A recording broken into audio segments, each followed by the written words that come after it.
Une journée particulière en Israël, Daniel Haïk à Jérusalem, alors que le pays s'approche du reconfinement total. Les manchettes des quotidiens israéliens ont ce matin une plume quelque peu solennelle. Oui, effectivement, Ilana, il suffit de prendre l'édition du Israël Hayom de ce vendredi pour s'en convaincre. Le quotidien gratuit titre ce matin en forme de commandement, de mitzvah de la Torah, et vous choisirez la vie. Ou Bacharta Bachaim, c'est entre nos mains que de faire en sorte que ce reconfinement soit enfin efficace, titre ce matin donc le quotidien israélien. Le Yediot Aharonot, il faut bien l'avouer, est plus standard. Un pays entier sous couvre-feu, titre en manchette le grand quotidien, qui immédiatement après en sous-titre accuse, après que les leaders politiques du pays aient échoué dans la gestion de la crise, l'État d'Israël entre dans un confinement rigoureux pour 2 semaines au moins, et le journal insiste alors sur une information tragique. 300 000 personnes risquent de perdre leur emploi provisoirement ou définitivement avec ce reconfinement. Selon le Yediot Aharonot, la décision de reconfiner a été prise par Binyamin Netanyahou contre l'avis d'experts et contre l'avis de certains ministres. Et le journal cite enfin dans ce long sous-titre le professeur Roni Gamzou qui a déclaré: c'est une terrible décision, je dois prendre des cachets pour ne pas vomir. Mais dans cette première page du Yediot Aharonot, très chargée, une photo nous interpelle et nous rappelle la douloureuse réalité de l'État d'Israël et le fait que depuis 47 ans, la journée de Yom Kippour n'est pas seulement le point d'orgue du calendrier hébraïque, mais aussi une journée nationale du souvenir à la mémoire de plus de 3000 soldats qui sont tombés au combat. Sur cette photo, Sophia Gamé, qui est venue hier se recueillir sur la tombe de ses 2 frères tombés au combat pendant la guerre, parce qu'elle sait qu'elle ne pourra pas le faire ensuite en raison du reconfinement. Et puis, en tournant la page, on constate que le Yediot Aharonot consacre donc sa page 2 à ceux qui, dans l'esprit de Yom Kippour, voudraient bien que l'État d'Israël leur demande pardon pour ses négligences et ses carences dans la gestion de la crise. Le Israël Hayom, lui, détaille en première page les principales mesures restrictives qui vont être mises en application à partir d'aujourd'hui à 14h heure israélienne. Des mesures que nous avons détaillées au cours des 2 derniers jours, comme par exemple l'interdiction de s'éloigner de chez soi plus d'1 kilomètre, la fermeture de tous les lieux de travail à l'exception des services d'urgence, cette association apparemment contre nature entre les manifestations d'une part, les synagogues de l'autre, qui seront des synagogues qui seront mises à partir d'aujourd'hui donc quasiment à la même enseigne. Manifestation uniquement en capsule de 20 manifestants devant la rue Balfour, mais des manifestants qui habitent dans un rayon d'1 kilomètre, donc à la proximité donc de la résidence du Premier ministre. Et fermeture des synagogues à l'exception de la journée de Kippour, où seul apparemment un minyan de 10 personnes pourra prier en intérieur, les autres à l'extérieur, également en capsule de 20 fidèles. D'ailleurs, à ce propos, le Israël Hayom nous montre des services de nettoyage qui préparent les synagogues à cette journée de Kippour sans précédent. Le Maariv prend ce matin dans sa page d'ouverture des extraits du discours du Premier ministre hier soir à la Nation pour expliquer les raisons de ce reconfinement. Il nous faut sauver des vies, c'est notre priorité, a dit Binyamin Netanyahou, et pour cela il faut rester unis ensemble face au virus et respecter scrupuleusement les mesures de distanciation sociale et les gestes barrières.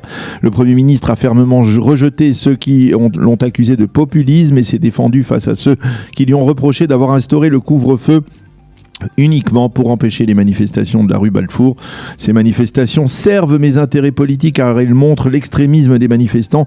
Je n'ai agi que pour le bien de la nation, a dit Binyamin Netanyahou hier lors de cette allocution. Quant à Benny Gantz, qui est cité par le Maariv, il a également affirmé dans son intervention hier soir que l'on ne pourra pas vaincre le virus lorsque les politiciens défendent avant tout leurs intérêts personnels.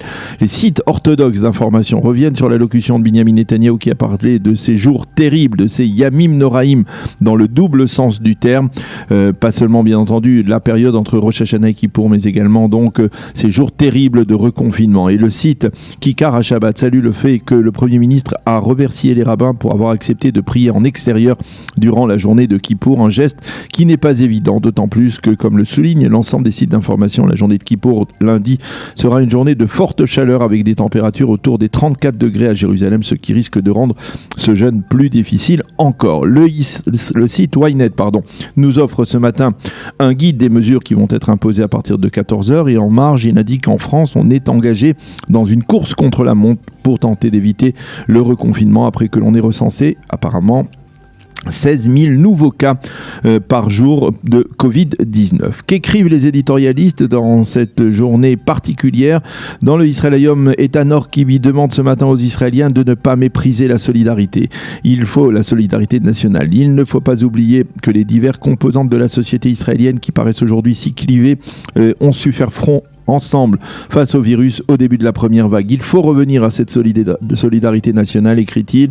Même son de cloche quelques pages plus loin dans l'éditorial d'Elie Sahar qui rappelle ces journées terribles et lance un appel à la réconciliation nationale. Amnon Lord, lui, déplore que certains préfèrent, même dans la conjoncture actuelle, lutter contre Binyamin Netanyahou plutôt que contre le virus. Dans le Yediot Aharonot, Nahum Barnea écrit « Israël entre cet après-midi dans un confinement plus sévère encore que le premier en mars. La crainte du corona est la même, mais les sentiments sont différents, quelle que soit leur identité politique. Les Israéliens comprennent qu'ils n'ont pas de gouvernement sur lequel ils peuvent compter. » Si Makadmon revient sur cette équation entre manifestation et office de Kippour, ce n'est pas seulement le problème des politiciens, il faut entreprendre la rédaction d'une convention conjointe que l'on pourrait qualifier de Ouman à Balfour et entre de Tel Aviv à Jérusalem, entre la plage de Frischman et la grande synagogue, et chacun doit apprendre à renoncer pour permettre le vivre ensemble, écrit-elle.